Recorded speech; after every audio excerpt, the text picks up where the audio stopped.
नमस्कार सम्पूर्णमा। त्रिभुवन युनिभर्सिटीले यस वर्ष हुने कन्भोकेसन प्रोग्रामको लागि फर्म खुलाइसकेको छ। त्यसको फर्म कसरी भर्ने भनेर मैले यहाँ हजुरहरूलाई सिकाउन गइरहेको छु। सर्वप्रथम त त्यसका लागि यो नोटिसमा भएको युनिभर्सिटीले दिएको वेबसाइटमा जानुपर्ने हुन्छ। वेबसाइटको URL यहाँ दिएको छ। म यो नयाँ ट्याबमा खोलेर यो वेबसाइट खोल्छु। student.tuexam.edu.np हो। वेबसाइट खोलिसके पछाडि कन्भोकेसन सर्भिसमा जाने। यदि पहिले सबमिसन नम्बर लिइसक्नु भएको छ भने डाइरेक्ट सबमिसन नम्बर र युजर आइडी पासवर्ड हानेर लगइन गर्नुपर्ने हुन्छ। यदि नयाँ हो भने if you don't have submission number please sign up एयरमा क्लिक गर्नु होला। त्यसपश्चात हजुरको युजर आइडी आफै क्रिएट गर्नुपर्ने हुन्छ। युजर आइडीमा केही कन्फ्युज भयो भने आफ्नो इमेल राख्दा पनि हुन्छ। पासवर्ड, कन्फर्म पासवर्ड र फुल नेम,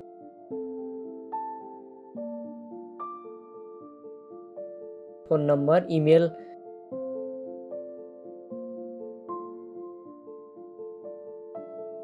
र क्याप्चा हानेर यसमा साइन अप गर्नुपर्ने हुन्छ।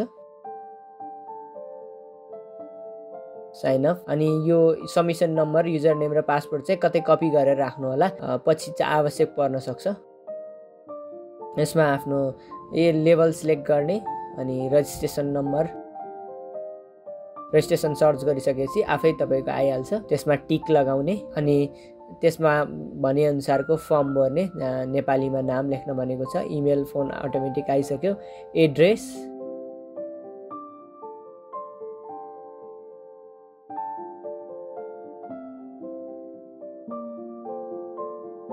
त्यसपश्चात नम्बर अफ भिजिटर, तपाईँसँग कतिजना सँगै लिएर जाने हो, अभिभावकहरू, प्यारेन्ट्स यसमा खुलाउनु पर्ने हुन्छ।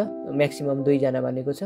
त्यसपश्चात रिफन्ड कुन ब्याङ्कमा गर्ने भनेर ब्याङ्क डिटेल भर्न लागेको छ। तपाईँले गाउन लिइसकेर रिटर्न गरिसकेपछि तपाईँको खातामा पैसा रिटर्न गर्छ टियुले। त्यसको लागि चाहिँ यहाँ ब्याङ्क डिटेल्सहरू भर्नुपर्ने हुन्छ आफ्नो। यसमा रिफन्ड गर्ने ब्याङ्क अकाउन्ट नाम अनि ब्रान्च, रिफन्ड अकाउन्ट नम्बर हानेर सबमिट गर्नुपर्ने हुन्छ। अनि त्यस्तै तल यहाँ ट्रान्सक्रिप्ट अपलोड गर्ने अप्सन छ। यसमा आफ्नो ट्रान्सक्रिप्ट अपलोड गर्नुपर्ने हुन्छ। Scan copy. यसमा चाहिँ 1 MB भन्दा कमको हुनुपर्ने छ यी सबै फाइलहरू। त्यसैले कसरी तपाईँहरूले फाइलको साइज घटाउने भनेर मैले पहिले भिडियो बनाइसकेको छु। आई बटनमा हेर्नु होला। त्यस्तै तपाईँको सिटिजनसिप अनि MRP फोटो पनि अपलोड गर्नु होला। MRP फोटो चाहिँ व्हाइट ब्याकग्राउन्डकै हुनुपर्छ अनि छैन भने खिचाउनु होला। यसमा सबमिट गरिसके पछाडि पेमेन्टको अप्सन आउँछ। त्यसमा पे फी गर्नु होला। अनि त्यसपश्चात यहाँ QR लिङ्क आउँछ। अब त्यसमा चाहिँ मोबाइल ब्याङ्किङबाट स्क्यान गरेर यसलाई जस्तै फोन पे गरे जस्तै मोबाइल ब्याङ्किङ थ्रु गर्नुभयो भने हुन्छ। तर ई सेवाबाट गर्नु हुँदा चाहिँ हुँदैन है। यसमा चाहिँ मोबाइल ब्याङ्किङ थ्रु या कनेक्ट आइपिएस थ्रु गर्नुपर्ने हुन्छ। पेमेन्ट सक्सेसफुल भइसके पछाडि स्क्रोल गरेर चेक पेमेन्टमा गर्नु होला। चेक पेमेन्ट गरिसके पछाडि ट्रान्जेक्सन सक्सेसफुल भनेर देखाउँछ। तपाईँले फोनबाट सक्सेसफुल्ली तिरिसक्नु भएको भए यसलाई प्रिन्ट गरेर राख्न सक्नुहुन्छ। यो प्रिन्ट गरेर यसमा चाहिँ छाप लगाउनु पर्ने हुन्छ। त्यसको लागि चाहिँ टियुले नोटिस निकाल्छ कहिले छाप लगाउन जाने भनेर। अनि त्यसपश्चात टियुमै गएर यो छाप लगाएर गाउन लिएर आउनुपर्ने हुन्छ र कन्भोकेसनमा जानुपर्ने हुन्छ। तपाईँहरूलाई कन्भोकेसनको धेरै धेरै शुभकामना।